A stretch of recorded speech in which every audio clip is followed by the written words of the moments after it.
Good evening, everyone. I'm Mark Masechko from the Miami University Alumni Association, and today we're proud to feature this pre-alumni weekend Tuesday tour and chat sponsored by the class of 1970. Earlier this spring, we were able to record a tour that head coach Chuck Martin gave to me in the Athletic Performance Center here on campus. It's an amazing facility, and I'm excited for all of you to get a chance to experience it this evening. And in addition to that pre-recorded tour, we're going to have a chat with current student athlete Jack Sorensen.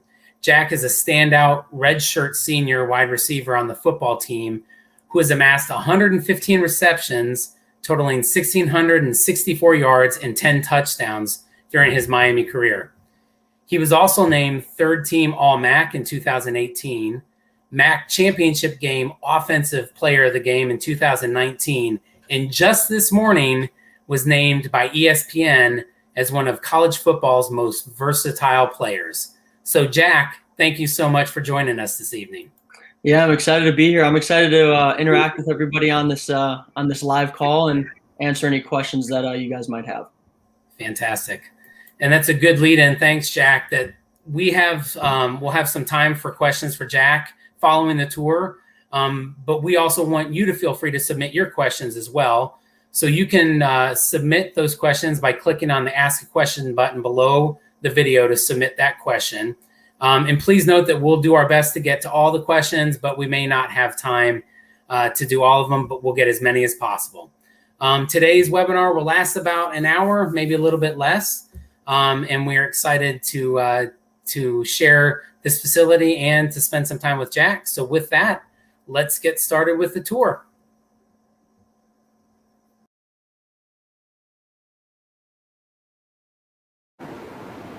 Hello, everyone. Mark Masechko here. We're celebrating Alumni Weekend, and this is part of our lead-in for the class of 1970, who is celebrating their 51st reunion this summer. But we're going to do this special thing for that class, and I'm so excited to be joined by the head football coach here at Miami, Chuck Martin. Chuck, thanks so much for joining us. Thanks for coming over to see us. Absolutely. Now, in a typical alumni weekend, we usually are here and we have tours throughout the building to showcase this great facility. So I figured it'd be a great way for us to talk with you and then see this facility, even though they won't be on campus this summer. So yes, and we are disappointed that they're not here in person actually hanging out. Absolutely. It's much better when they're here, that's for sure. So Coach, thanks for joining us.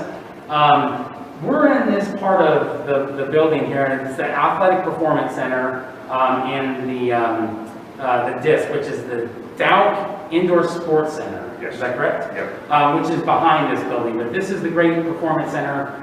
It's a great addition. If you haven't been back to Yeager for a football game, it's important that you come back this season. We've got a home opener on September 18th. We'll talk more about that later, but we're excited. And this is such a great facility. And it starts right here, and it looks at the history and traditions of this beautiful and this wonderful football program. So you've got conference championships and, let's see, MACs of 700 total wins in the MAC, the first there, 5 MAC Coach of the Year. We've got bowls and all that stuff here. So, Coach, this is a great tradition here at Miami. Yeah, so obviously when we built this building, and then thankful to the alums that generously donated for us to help us get our program back where we want. We have a very proud tradition. We really want to have it displayed. So as you walk in the main door, all our records, most MAC championships, most Coach of the Year, most MAC Player of the Year awards, go on and on and on. And then all our conference championships and all our bowl game history. So it's really nice just, again, because we are so proud of our football history here. And then it's also nice when people come back and they can see their hard work being remembered, you know, whether they played in the 70s or 80s, 90s, 2000s, whatever, they can come back and actually see all their labor on display. Absolutely. And this is really cool because the locker room is back here, and when the team comes out, they walk by all this history and traditions that get out to the field, which is pretty cool. Yeah, and again, all schools are proud of tradition, but again, we're Miami football in our league.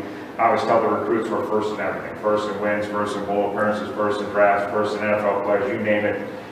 So we've got an incredibly proud tradition here. This facility was so important when I got here 7 years ago. Obviously, the tradition had kind of gone the wrong direction. We were on quite a long losing streak, and these facilities that we're going to tour you today are really the catalyst to getting our program back to where you look to see 2019, we're back to being conference champions again. These facilities were obviously one of the main reasons we got back here. Absolutely. Well, I know this year has been strange. This whole year, it's been an odd year. It's been an odd 12 months, 11 or 13 months at this point. So how has that kind of changed for you guys? I know that it was an impact, obviously, on the season, but how have you guys kind of adapted? What's that been like for you as a football program? Yeah, kind of like everybody else, it's just been pretty lousy. You know, it's just, I mean, it hasn't been any fun. We've done everything. Doc Daly did an incredible job with all the health and our athletic staff. Paul and Alex did a great job of making sure we're safe and following all the protocols and following all the guidelines and doing all the testing. But overall, obviously, 2020, we're coming off a conference championship. We got 18 starters back, and you play 3 games. You don't even get to necessarily defend your ground because you only get to play 3 games. So very disappointing for the players, the fans. We all had to deal with it. So for me, it is what it is. We didn't have a choice. But we're very much obviously looking forward to this spring. Has been a lot more normal. I wouldn't say it's normal. We're still wearing masks. Sure. We still have to space everything out and be really careful. But it's certainly been more normal, and I'm optimistic that we have a really normal fall. That's fantastic. Well, that's awesome. I think we're going to move on to the next spot. We're going to head upstairs and take a look at some of the offices and kind of the meeting rooms upstairs. So we'll head up there next.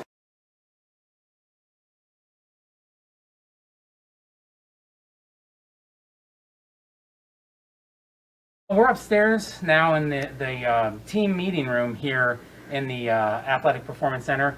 And Coach, this obviously it's a beautiful room. It looks really different though. I see tape all throughout the seats here. So explain to me a little bit about the tape. What you kind of, obviously that's for social distancing, but how that had kind of affected what you were doing here with the football team. Yeah, and we talked about how COVID affected us, and again, we still want to have meetings, there's protocols. Basically what we did with Doc Daly's help is we've taken every meeting room, this is our team meeting room, and we've taped off where you can't sit. So we never had to leave it up to the kid. Was he socially distancing? They knew when they're in this building, they got to have a mask on at all times. They know when they go in our meeting rooms, everything's set up. They just got to find a seat that doesn't have tape on it, and they can sit down. And then we stay safe, we stay socially distanced all fall. We could still have meetings. We couldn't have as big a meeting, so sure.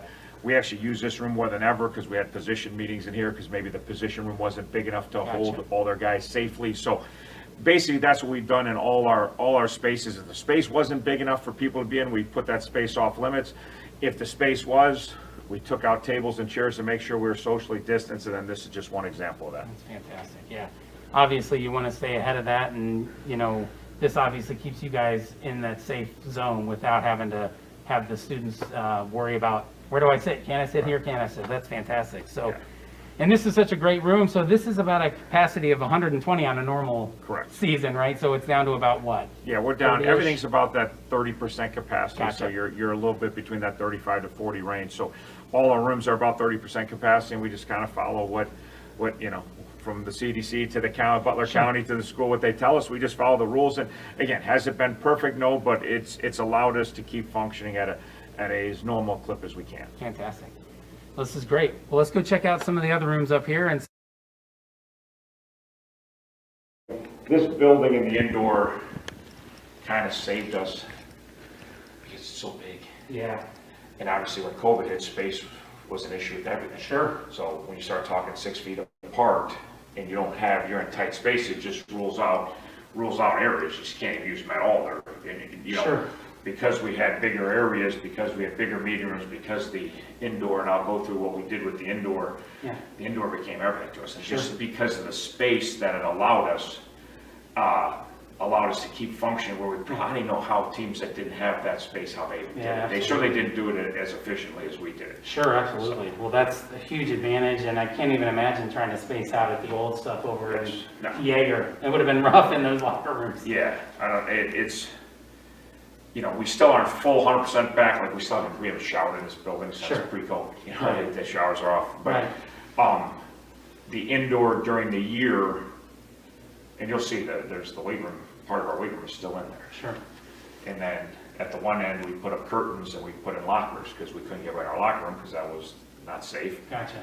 And then the other side, we put part of our training room because we didn't want everybody piling in the training room, because if you've ever been in a training room pre-practice or post-practice, there's a lot of people in tight quarters. Yeah.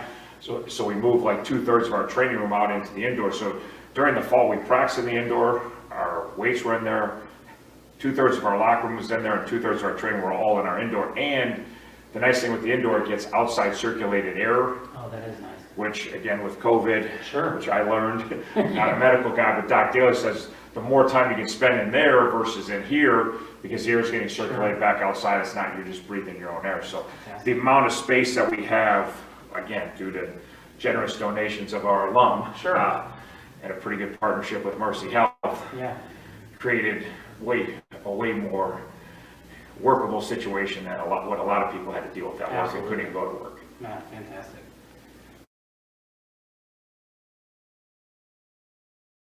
Take a lot of pride in all the stuff that the players did at Miami, where they helped us win conference championships or helped us be All-Americans. But we also take a lot of pride in what they do after Miami. Sure. And the fact that for recruiting purposes that you come to Miami and make it to the Super Bowl is a pretty good sell for recruiting. So I think it's now 16 of the last 17 Super Bowls. I don't know the exact, it's 15 out of 16. We've had a Miami football alum be the player coach in the Super Bowl play. So almost every single, again, this year, Dylan McCullough with the Kansas City Chiefs is back again for the second straight year. So it's nice when recruits and their families come in and say, like, so if I choose to play football and be a student athlete at Miami, I can make it to the Super Bowl. Yeah, this is living proof that, goes all the way back to Paul Brown and Reed Eubank and all Ben Roethlisberger and all the great players, and, obviously John Harbaugh and McVay and, John Payton coached here, and so there's a lot of incredible things that they did here, but also we like to showcase what they do after college. Absolutely. What a great recruiting tool. And this space is fantastic. I love that here. So again, hopefully next year we'll be able to showcase this to you when you come back to campus. But this is an awesome spot. So we're going to move on to our next spot and check out the next piece of our tour.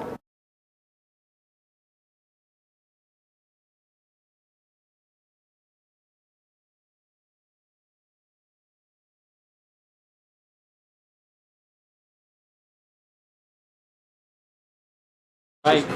So what we'll try to do is create our own weight room in here, and space it out. So because of the square footage, we had a weight room down there, we had a weight room there, we had a weight room there. So we basically had 3 weight rooms, even though it was under one roof. But the racks are 6 feet apart. We're all wearing masks, and we're spread out. The racks, the stations are, 15, 20 yards apart. So we actually was allowed to train in not just football. This was all summer, all fall, and even now we're still training athletes in here because it's safer and it's following all the rules and regulations that we have to follow. Right. We can only get a third of the people in our locker room, just like we were talking about the team room. Right.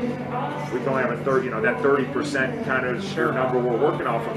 So we kind of let our juniors and seniors stay in the locker room, but we moved their lockers so they weren't next to each other. Gotcha. And then we actually put down where you see the track, a lot of the track athletes, where you see we've actually put curtains in, and we put lockers, like freestanding lockers down there, Gotcha. which were basically the Dow Indoor Sports Center became more than an indoor sports center. It became 2/3 of a locker room, 100% of a weight room, 2/3 of a training room, and the Dow Indoor Sports Center. So I had sent a few texts to David and Anita, who were obviously a big part behind this building getting built, and saying, I know you had this vision of helping football program get back from this 0-22 slide we're on, and get back to their championship ways, which you have, but you've helped all these sports, and now with COVID, you've made us to where we can still function as an athletic department, which without their building, I don't know how we would have done, to be honest with you. Absolutely.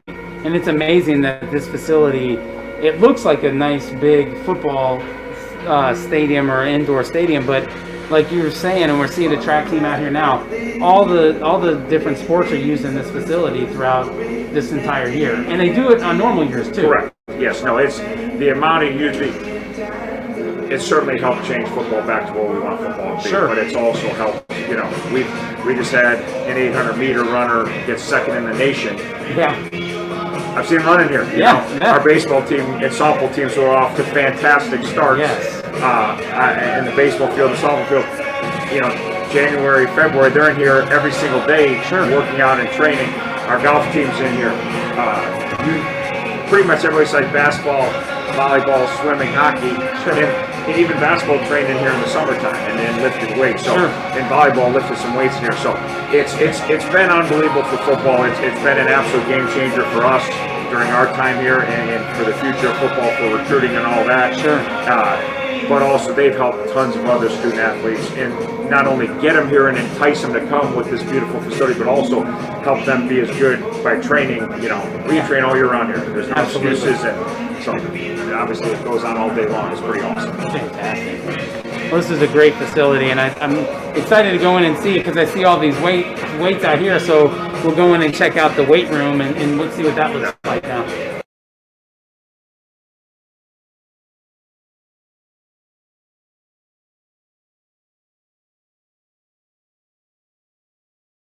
That you build in the off season, we've been so spread out for so long. It does take away from, you know what I mean? Sure. Part of being in here and having a bunch of team. Yeah.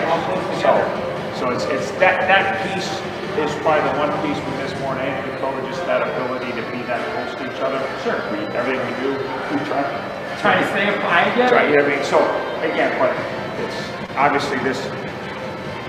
Recruiting number one, you bring recruits in here. You got Brandon Brooks, you got one of the best all-pro offensive linemen, you got a Hall of Famer, Ben Roethlisberger, you got Chris Brown. Like, so aesthetically, it's fantastic. We have our own facility for like our meeting rooms are right up those stairs. Our locker room, our training room. When I got here, you know, we had a locker room in Jaeger. Our offices were upstairs. Right? We weren't even handicap accessible. Right? We trained in the Gross Center. We had no place to train in January. We either went to Millette or we tried to go Withrow Court when it was still standing over there and slip slide like this. So for a student athlete to try to get better when they were here was so hard because our locker room was in the bottom of Jaeger and we trained up that hill in Groves. Well, in January when it's snowing, it's not really too easy to go from one. Then they had to come back down after workouts and shower, and where now everything is within 50 feet of each other. So from a logistics standpoint, it's been efficient. I used to have to budget transition and everything I do. Well, it's going to be a 10-minute transition just to get from point A to point B. Well, now the transitions are 5 seconds. And then also, like, we use those nice meeting rooms for study hall. Our kids, you saw some kids in there today that are actually taking their online classes in there as we speak. So this gets used just even beyond athletics and watching film. This is where our kids study for finals, where they study for tests, where they do their homework. So it's become unbelievable multi-purpose facility. Absolutely. And it's such, I mean, it's a beautiful weight room. It's a lot of, I mean, I've been in here before when they're in here working, and it gets loud and rambunctious, but it's great. You're right, that camaraderie. The energy of the workouts is different when we all get in tight space. Usually, you know, we'd have 3 guys in each of these racks, so the amount of people you could train, 40, 50 people in a tight space, is pretty awesome. It get loud, the music was loud, the energy, enthusiasm. Now there's one person in a rack, and the rack's for 6 people, which is, again, we're not complaining. We're excited that we can still train our athletes. So like I said, that's about the only thing we've missed is just that energy and that camaraderie that you build in the off season. We're getting close to getting to do things like that again. Hopefully, like I said, hopefully by this fall we're back to not totally normal, but as close to normal as we can be. Absolutely. Well, it's a great facility. I'm excited to see the training because I know the training room and that stuff is really impressive too. That's a state-of-the-art spot. So we're gonna go check that out next. This training room is used by all our student athletes. This is not a football-only facility. Every student athlete, at some point, they get hurt, they end up down there. We like to not see them in here, but inevitably in sports, people are hurt all the time. So this facility has been used by everyone, and it's our partnership, Mercy Health, and then they take care of our student athletes too. Okay, so when our student athletes have to get more than treatment, they have to see a doctor, our partnership, so we can sell to the families that, hey, not only we have the state-of-the-art facility because Mercy Health has partnered with us, they also take care of your son or daughter while they're here and participating, competing, and your son or daughter is going to get the best care. So, cool thing if we go through these doors is our tubs. And you can kind of see we've got 4 tubs in here. We've got 2 cold tubs, 1 hot tub, and then we've got this rehab tub here, which has an underwater treadmill which, again, with 19 sports, this thing is overused. Sure. If we had anything to go over, maybe we would have done two of these. So you have the TV monitor here and the computer. So we're actually videotaping our student athletes. So just say you have an ankle sprain. Sure. There's a normal time where you have to, they're not going to let you run on the ground because your ankle's not ready for the pounding. Sure. So before we used to have to wait. Now kids are getting back from injuries quicker because at some point before they can run on dry land, we let them run on the treadmill because obviously the water, they're not doing the whole body weight. And then we can actually start training their gait to get back to normal. Because a lot of times we have an injury, we favor the injury. You know, it causes other injuries. So we can actually get them moving quicker, which allows them to get back to competition quicker, which they love and we love. Sure, right? The fans love. But two, also we can start them getting back to moving correctly even before they hit dry land. So this, you know, the partnership with Mercy Health and then, you know, the whole facility, it is for recruiting, but this is for the safety of our student athletes. Sure.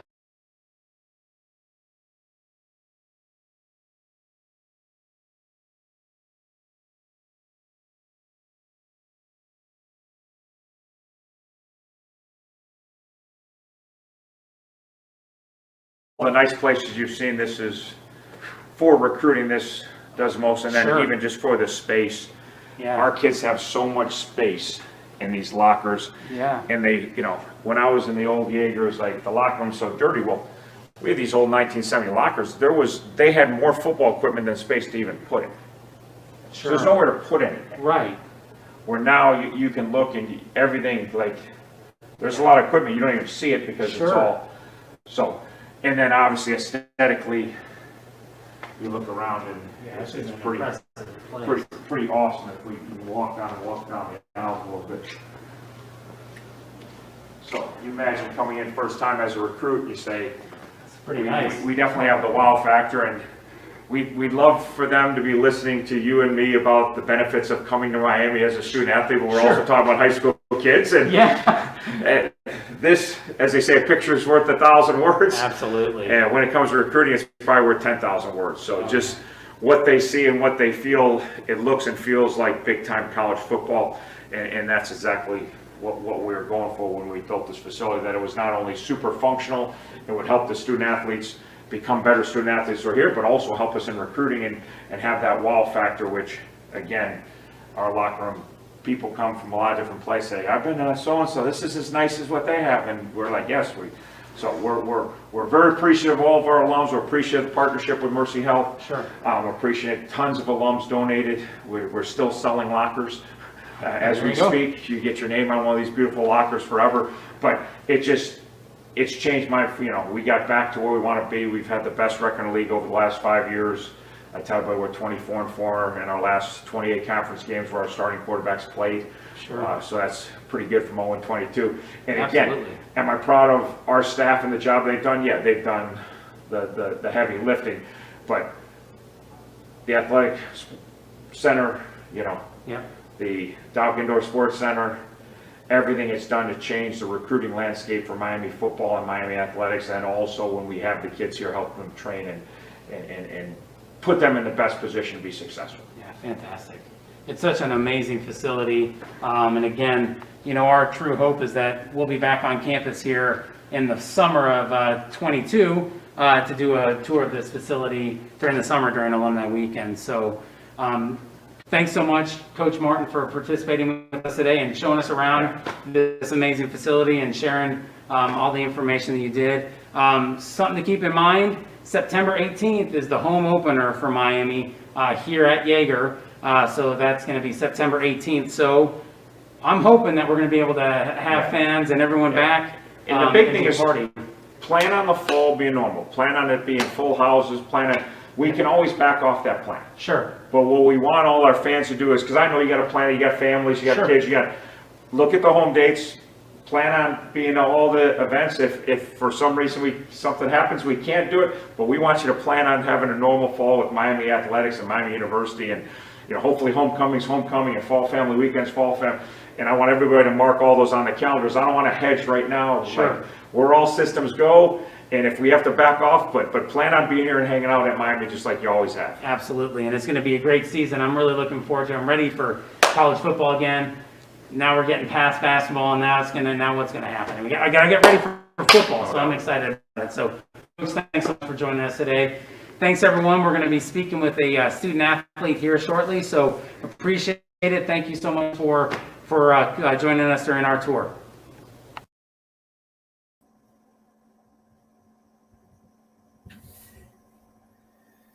Wow. Pretty impressive facility, isn't it? It's one of the best here on campus, and I look forward, like I said in the tour, for folks being back here to see it in person. It's a great place, and thanks again to Coach Martin for spending some time with us and showing us around the facility earlier this spring.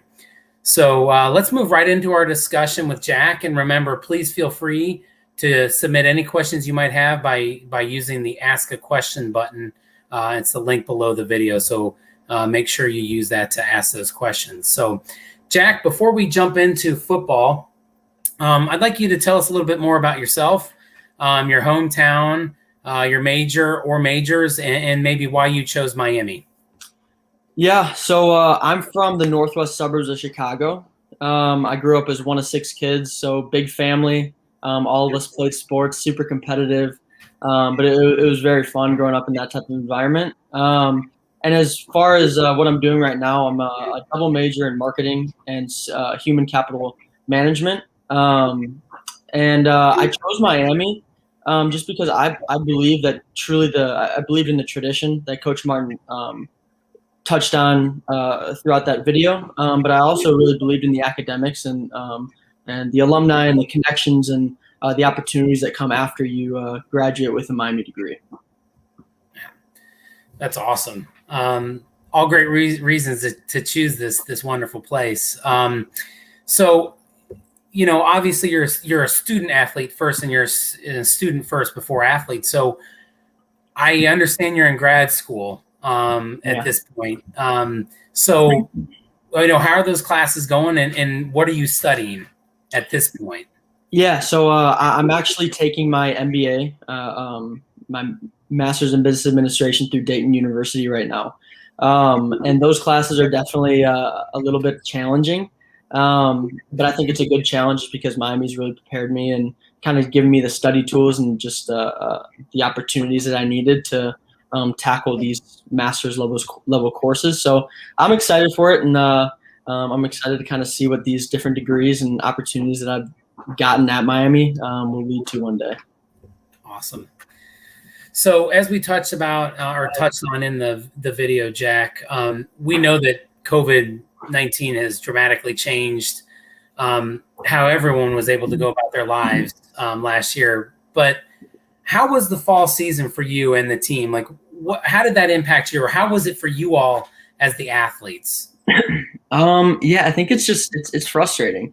You know, you train super, super hard in the off season, and then you kind of devote everything you got, all of your time, each week to preparing for someone that you didn't really know if, you know, you're going to play at the end of the week. And that's frustrating and definitely hard to try to find motivation after a bunch of games are canceled in a row.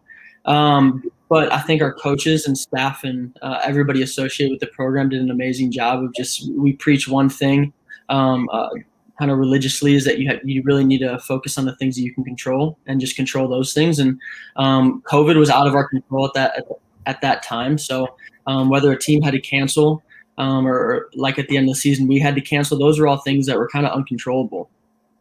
So we're proud of the season that we got to put together. We're going to use it as a learning opportunity going forward into this season, but we're really not trying to be frustrated or have a bad, you know, taste in our mouths about last season. We're just going to use it to kind of move forward and help us with this season.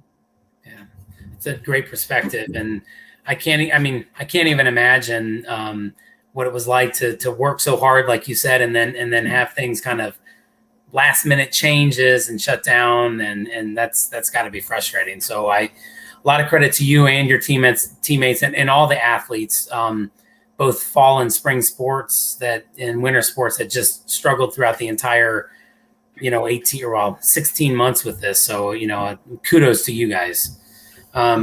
So moving a little bit past that, what does having a facility like the APC mean to you as a student athlete? I mean, I said it so many times in the video, but it's an impressive spot. So what does that mean to you as a student athlete? It is. So when I got here my freshman year, our locker room was underneath the stadium bleachers, and then we had to travel up to the Grove Center for lifting and stuff. So nothing was really next to each other, and there was so much time wasted, kind of just transitioning from film down to change all the way up to the Grove Center to lift. And so I think when we saw the alumni and everybody that helped donate and finance the APC, I think it showed us as athletes that there are a lot of people out there that want to support us and want to give us the opportunities to succeed in our sport. And also it gave us the resources and the opportunities to develop in the ways that we wanted to develop and become the football players and the athletes and really anybody that we kind of wanted to be, because the resources were all there. So it was very encouraging. That's awesome.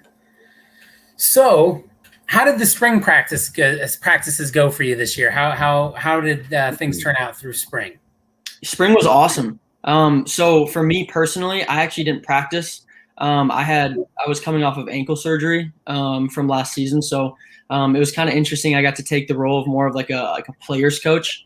So it was kind of cool. I was behind the scenes a little bit and got to talk to different players and make relationships that are kind of hard to make it from player to player. So I got to step into a little bit of a different role, which was fun. But overall, spring was really encouraging. We got a lot of young guys that are really, really, really talented and can definitely play. And with a couple more years of development, I think Miami is definitely coming back to the tradition that they've had for decades. So it's going to be exciting for sure. That's awesome. And I'm assuming summer training has started now. Have you started back in with training at this point? Yep. Yeah, we're about 2 weeks in.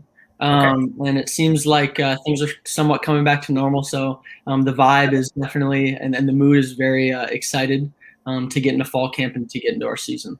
That's awesome. So speaking of fall camp and the season, how is the team feeling going into this 2021 season? And what are you looking forward to the most? Yeah, we're really excited. For me personally, this is my last season. And we get to play Cincy, we get to play Army, Minnesota. We get to have an awesome conference schedule, out-of-conference schedule. So it's just exciting. Everything's kind of lining up to the way that you'd want your last season to kind of happen. So now it's just we got to put in the work and try to get the results that we want. So I'm very excited, and I hope it goes our way, but that's all going to be determined by us. So awesome. Well, those are the questions that I had to start, and I know that we've had a few come in, so we're going to take some time, if it's all right, Jack, to answer those questions from our alumni and those watching. So as a reminder, again, if you have questions, feel free to use that link below the video, the Ask a Question link. So first question here is from Carl, and he says, how strange was it playing in the Ball State game at home, which was one of the most exciting games in years at Jaeger, without fans? And then how does it feel to have only played 3 games all year, but one of those 3 games was a victory against the eventual MAC champions? So I'll address just the empty stadiums first. They're very eerie. Normally there's a lot of communication, a lot more than I think people understand. And you could hear all of it. It was like bouncing off the bleachers, and you're hearing yourself talk, and you're kind of like, oh wow, I sound like that during a game. It's kind of weird. But as far as Ball State, yeah, that was frustrating. Just because we felt that we didn't get the full season to kind of come into gain the bearings, or get the momentum that we wanted to. We had the talent, and we definitely had the players to put another MAC championship season together. But only playing 3 games and having guys out with COVID, and it was tough to try to put together the season that we wanted. But I guess as consolation, it definitely did feel good to beat the team that ended up winning. Gotcha. Yeah, I can't even imagine playing in an empty stadium. They're big when there's no one there. It's different. It's kind of eerie. Okay, next question here, Jack. Jack, what has been your favorite Miami moment playing at Yager Stadium? And that question's from Ellie. I think. Oh man, I don't know. That's a really good question. There's been a ton of them. I'm trying to think of one in particular. I think honestly, some of my favorite moments came as a freshman and sophomore before I even stepped on the field. I think it was so much fun being on the sideline and being able to interact with so many of your teammates and be a fan of the game. And that's something that kind of was never gone. You know, that's why I started loving football, was because I was a fan of it so much. And it's so cool to have front row seats to, you know, a team that you're very invested in, and see them kind of. We went from 0-6 to 6-6 my freshman year, which is something that no NCAA team has ever done. So just being a part of that and getting to be a fan and a supporter and to kind of see the team that you're helping in practices pull that off, was just something so special to be a part of. So yeah, I think actually, as weird as it might be, just standing on the sideline and being a fan and getting to, you know, cheer with all your best buds that you're kind of grinding with all year, I think that was some of the most exciting moments and fun moments for me. But obviously, there are definitely some that were cool too. I just can't remember them all. Hey, that's all right. And kind of going along with that, and I know that you mentioned this earlier, this question came in. Jack, you said you took the role of a player coach. And how has that been, being one of the older guys on a team, taking a leadership role with the team and the locker room? So how's that been being a player's coach? It's been awesome. I think as a player, when you know, there's so much put on your plate to you know, to study the playbook, to understand defensive tendencies, to understand, you know, defenses is just in general. And then also if you're on special teams, you have those obligations. And I didn't really have as many of those obligations just because I wasn't practicing. So just getting the opportunity to talk to the incoming freshmen and sophomores and other guys in the room, and even guys that were outside the room, and getting to create the relationships that I might not have had time to create, just because, you know, just because of film studies and different stuff that players that are actually playing had to do. You know, I got the opportunity to make those relationships and maybe have an effect in some other kids' lives that I wouldn't have had the opportunity to have if I was playing in spring ball. Awesome. All right, let's see here. Next question. Which of the following 3 team goals would you most want to accomplish before your playing career is over? Win a bowl game, win another MAC title, or finally beat UC? Can I pick all 3? That's fine with me. All 3, because I mean, I know I definitely want to beat UC. That's right at the top of the list. You know, I obviously want another MAC title. I think it's every guy with their last season coming up. I think it's their dream to go out as a champion. And then bowl games are just awesome consolation prizes where you get to go and kind of just, you know, show off the team that you've been a part of that got you to that game. So I think all 3 would be awesome. I really can't pick one. But definitely MAC title and beat UC, I think are priorities for me over a bowl game. Awesome. Yeah, I'm with you on that one. I want to beat UC, or I'll cheer as hard as I can that we beat UC. Speaking of kind of road or victories, what's the hardest stadium to play in your opinion? Or the hardest maybe stadium that you've played in? Yeah. So interestingly enough, I think it's Army. You know, we played them one time a couple years ago, and I've gotten that question a lot, and everybody's like, "Oh, it's not Iowa or Ohio State," and those are awesome environments to play in. But I think that the team spirit and of Army and having all the cadets there and everybody lining the stands. I mean, there's really not a fan base that's as dedicated as those academy schools. And so just being a part of that in such a close game, it was definitely intense. And it was one of the few places that while I was playing, you could hear what fans were saying. And you know, nothing bad, but it's just, you know, when you can hear it, it kind of rattles your bones a little bit, and it puts you in a different mind frame for sure. So Army, which I'm excited to play him again this year. That'd be cool. Yeah, absolutely. Let's see here. All right. Katie, class of 02, asks, what's your favorite bagel and deli bagel? I'm gonna butcher the name, but it's called like the Bernie's bagel maybe. Okay. It's like a breakfast bagel with Cajun jelly. Oh, It's so good. It's very, very good. Yeah, if you don't like spicy stuff, it's probably not your cup of tea, but it's really good. That's my go-to. that's good. I've never heard of that one. I should try it. I will Yeah, try yeah. it next time I'm there, Jack. Okay. So here's a question from John Mull. He asks, did you get a chance to catch some balls thrown by Big Ben when he visited here? I wish. That would have been so cool. So the only time I've ever seen Big Ben, I know he's been on campus, but the only time I've ever actually seen him was my freshman year. Well, actually, before my freshman year, when I was on my recruiting visits when they were breaking ground for the APC.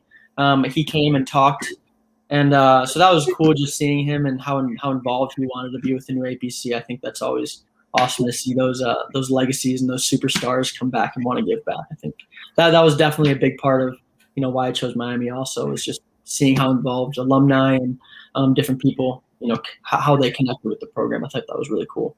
Oh, that's awesome. Yeah, I think it'd be a thrill to catch a ball from Ben Roethlisberger. That would definitely be cool. Hey, maybe as a member of the Steelers, Jack. I'm not gonna put anything out there, but that'd be awesome. That'd be awesome. All right. Next question from Robert, class of 1970. He asks, first he says, thank you for doing the tour. A long ways away from Miami Field in my day. So what does the cradle of coaches mean to you? Yeah, I think it just means that, you know that you're going to get a leader and a coach that is very, very devoted to pushing you to be the best human that you can be. Because the cradle of coaches is all about someone that went to the school, played, coached. And so it's the development process, and coaches develop each player the same as whether they're walk-on or scholarship. They devote a ton of their time into their players.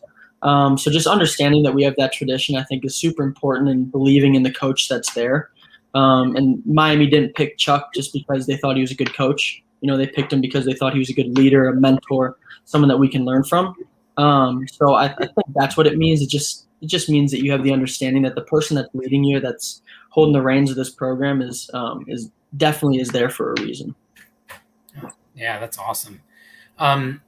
So just remember, if you have questions, feel free to hit that link below the video here and ask those questions. Kind of going along that, Jack, this next question that came in from Carl, and he asks, if you had to give a comparison for head coach Chuck Martin to a current or former head coach, maybe an NFL or another college coach, who is Coach Martin most like, and why? Like maybe describing his in-game kind of sideline demeanor.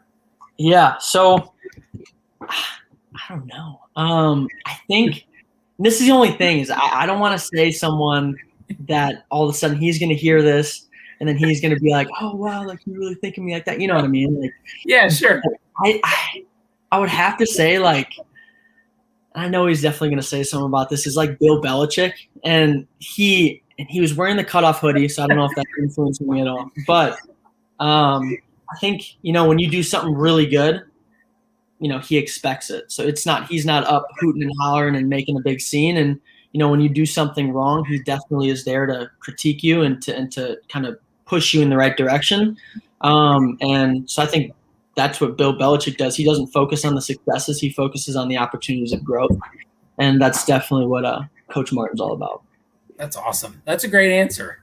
Yeah. I don't think you'll be upset that you said Bill Belichick. Oh, we'll see. So this question comes from Joe.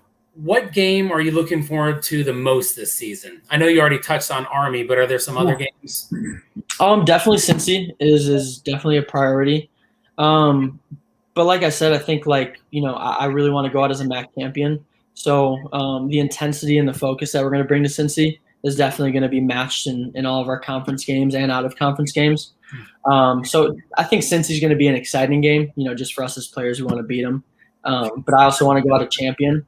And I know all my teammates do too. So they're all very important. But since he's going to be pretty cool too. That's awesome. Yeah, great. So Cheryl, class of 1982, asks, I appreciate that you are a student in all caps as well as an athlete, Jack. What is your favorite part of being a student at Miami?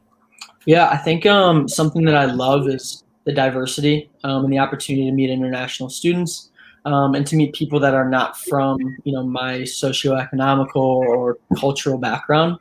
And you just have the opportunity to kind of gain perspective and have a paradigm shift in a sense where you can, kind of change the way that you view life just based off of the experiences that you haven't had that other people get to share with you. And I think that is something that Miami's definitely taught us to do. And since I've started doing it, it's definitely helped me kind of view this world that we live in and so in different ways, but it's also helped me kind of navigate it. So I'm excited to keep doing that throughout life. But definitely that, just the diversity and opportunity that we have here. That's awesome. So this is just a question I have. Like, do you have a favorite professor or professor that's really made an impact on you as a student or and as a person? I've had a lot of very good professors. I think someone that really impacted me my first couple of years here that unfortunately transferred out of the academic support team that we have was actually an academic advisor. His name is Craig Bennett. Yeah. And I think some of you might have heard of him or have interacted with him before, but he was just very, very always willing to have to lend an ear. He was at the same time as he was my counselor, my academic advisor. He was also almost like my counselor and my psychologist. My freshman year, I would always go in there and talk to him, and he was always willing to listen. And so just I think him, I've never had the opportunity to say it to him, but he is definitely somebody that impacted my first couple of years there a lot. So thank you to him. Yeah, awesome. All right, here's another great question. And this comes in from one of our class of 1970 reunion committee members, Deb Scott. And she asked, what would you share with a recruit to encourage him or her to come to Miami? Let's see. As an athlete or just as a student, I guess, or as a student or as an athlete. Yeah. So I think one thing that I was very caught up on when I was in high school was going to the best place possible to get me to my childhood dream of becoming an NFL player.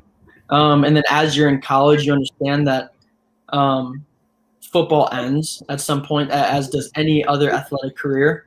And so finding a place that gives you the best opportunity to do something after your sport, I think is extremely important. And Miami's definitely set me up to have those opportunities and to take control of whatever I want to do after football's over. And I hope football goes on for 10, 15 more years.